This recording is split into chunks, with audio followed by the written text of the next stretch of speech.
एक ऐसी जगह जहां पर सब कुछ मिलता है।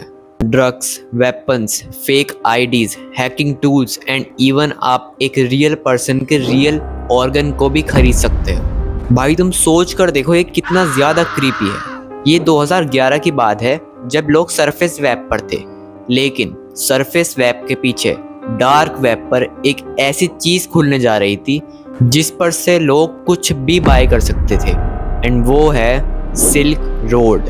पहले पार्ट में हमने समझा कि डार्क वेब होता क्या है, और उस पार्ट में हमने आने वाले सब पार्ट का एक ट्रेलर दिया था।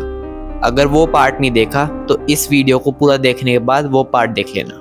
लेकिन इस पार्ट में हम जाएंगे डायरेक्टली अंदर, सिल्क रोड के अंदर, उस बाजार के अंदर जिसने FBI को हिला दिया, उस आदमी की कहानी में जिसने ये सब अकेले बनाया, और उस ऑपरेशन में जिसने पूरी इंटरनेट की हिस्ट्री बदल दी।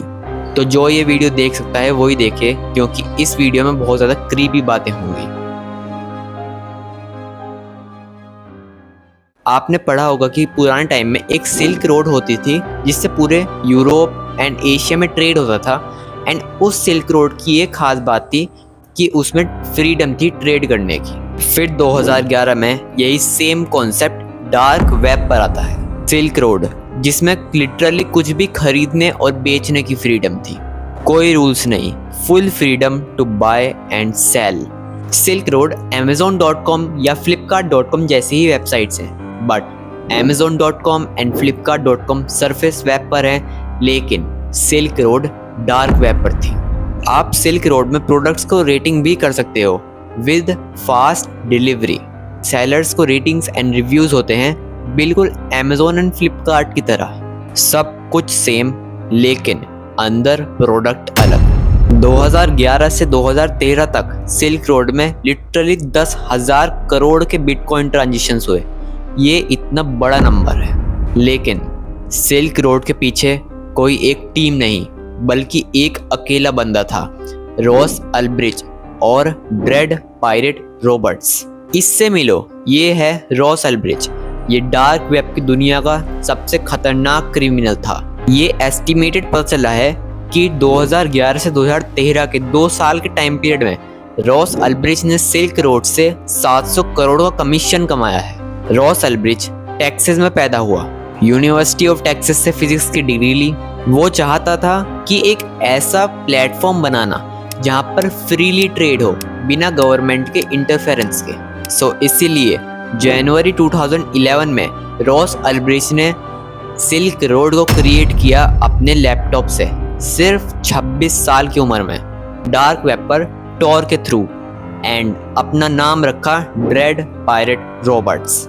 इस बंदे को 2 साल तक कोई नहीं जानता था, FBI भी परेशान थी। सिल्क रोड में लाखों सेलर्स एंड बायर्स आ गए। इसमें आप एक हिटमैन भी हायर कर सकते थे जो आपके लिए किसी को भी मार सकता था, आप जैसा उसको मरवाना चाहें। सिल्क रोड में ट्रांजिशंस बिटकॉइन से होती थी, जिसमें ट्रांजिशन डिटेल्स बहुत ज़्यादा अनोनिमस हो गई। रॉस अल्ब्रिच सब कुछ खुद मैनेज करता था, सिर्फ और सिर्फ एक लैपटॉप से। पर पुलिस इस बंदे को आसानी से जल्दी पकड़ क्यों नहीं पाई? इवन अगर कोई बंदा UPI या बैंक ट्रांजेक्शन से पेमेंट करता है तो पुलिस उसकी सारी इन्फॉर्मेशन एक्सेस कर सकती है और उसको ट्रैक कर सकती है, लेकिन सिल्क रोड के मालिक रॉस अल्ब्रिच की कोई भी इंफॉर्मेशन पुलिस के पास क्यों नहीं गई? रॉस अल्ब्रिच एक जीनियस था, क्योंकि उसने एक ऐसा सिस्टम बनाया जिसमें 2 इनविजिबल वॉल्स थी। एक वॉल तुम्हारी लोकेशन छुपाती थी एंड दूसरी वॉल तुम्हारे पैसे छुपाती थी। इसके बिना सिल्क रोड एक दिन भी नहीं चलता।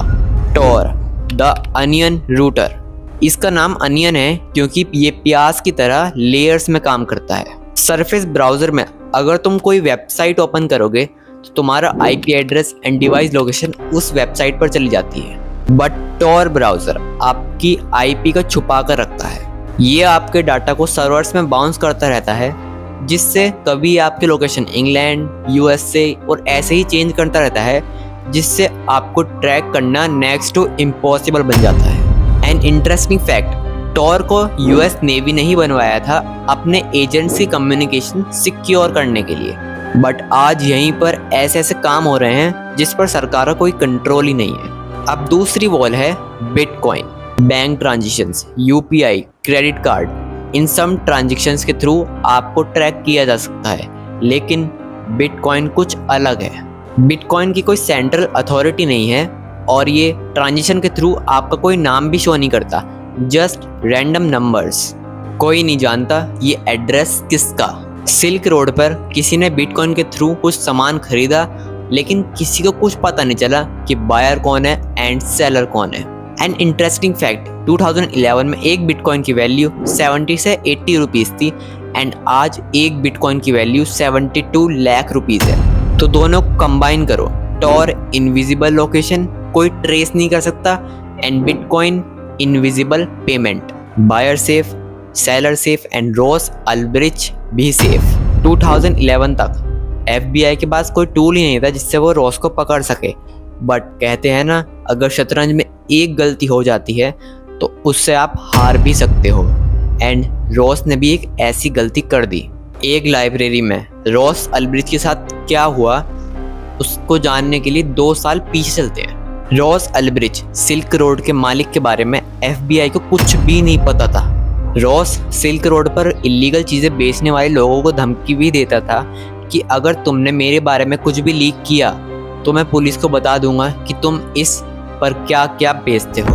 एंड कभी कभी तो वो अपनी खुद की वेबसाइट से ही हिटमैन को हायर करके उनको मरवा देता था। 2013 में FBI रॉस को पकड़ने के लिए एक मिशन चलाती है और उसके बाद FBI को कुछ ऐसा पता चलता है रॉस के बारे में जिसको उनको 2 साल से तलाश थी। रॉस अल्ब्रिच ने सिल्क रोड को प्रमोट करते वक्त गलती से एक पब्लिक फोरम पर अपनी खुद की ओरिजिनल जीमेल यूज़ कर ली, जिससे FBI ने रॉस को ट्रैक कर लिया।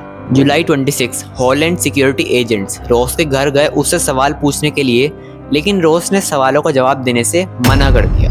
वो अरेस्ट नहीं हुआ बट वो बचा नहीं। अक्टूबर 1, 2013 को रॉस ड्रेड पायरेट रॉबर्ट के नाम से सिल्क रोड मैसेजिंग साइट पर एक्टिव हो गया एंड FBI ने ट्रैक किया और ये पता चला कि रॉस ग्लेन पार्क लाइब्रेरी में लैपटॉप यूज़ कर रहा है। प्लान एग्जीक्यूट होता है। रॉस के पास बैठे फेक कपल लाइब्रेरी में जो FBI के ऑफिसर्स थे आर्ग्यू करना शुरू कर देते हैं। रॉस का ध्यान उसके लैपटॉप से हटता है एंड उसी वक्त एक FBI ऑफिसर उसके लैपटॉप को उठा लेता है एंड उसके लैपटॉप पर खुला था सिल्क रोड का एडमिन पैनल। सो सिल्क रोड 1.2 बिलियन डॉलर्स का एम्पायर सिर्फ एक छोटी सी गलती की वजह से तबाह हो गया। फिर 2015 में रॉस को double life sentence and plus 40 years की जेल हुई, लेकिन 2025 में रिसेंटली डोनाल्ड ट्रंप ने उसको पार्डन कर दिया। 10 साल की जेल की सज़ा के बाद रॉस फ्री, मतलब आज के टाइम में रॉस फ्री घूम रहा है। तो क्या फिर डार्क वेब ख़त्म? तो इसका जवाब है बिल्कुल नहीं। रॉस अल्ब्रिच ने सिल्क रोड को बनाकर एक चिंगारी पैदा करी जो कि बाद में आग बन जाती है अल्फा बे के आने पर। अक्टूबर 2013 में सिल्क रोड बंद हो गया, रॉस अल्ब्रिच पकड़ा गया, लेकिन एक साल बाद 2014 में एक नया मार्केट खुला, अल्फा बे। अल्फा बे सिल्क रोड से 10 गुना बड़ा था, लेकिन अल्फा बे के पीछे था कौन, कैसे पकड़ा गया और अल्फा बे आखिर था क्या? इन सब सवालों के जवाब नेक्स्ट वीडियो में। तो ये थी कहानी रॉस अल्ब्रिच की, जिसने एक डार्क मार्केट बनाया सिल्क रोड, जो एक छोटी सी गलती की वजह से ख़त्म हो गया। एंड रॉस अल्ब्रिच ने एक चिंगारी मारी जिसने आग पकड़ा अल्फा बे के आने से। इस सीरीज़ में बहुत सी चीज़ें बाकी हैं, तो सब्सक्राइब कर लेना, वीडियो को लाइक कर देना। अगर पार्ट 1 नहीं देखा है तो पार्ट 1 जाकर देख लेना, अभी जाकर देख लेना, जब भी मज़ा आएगा।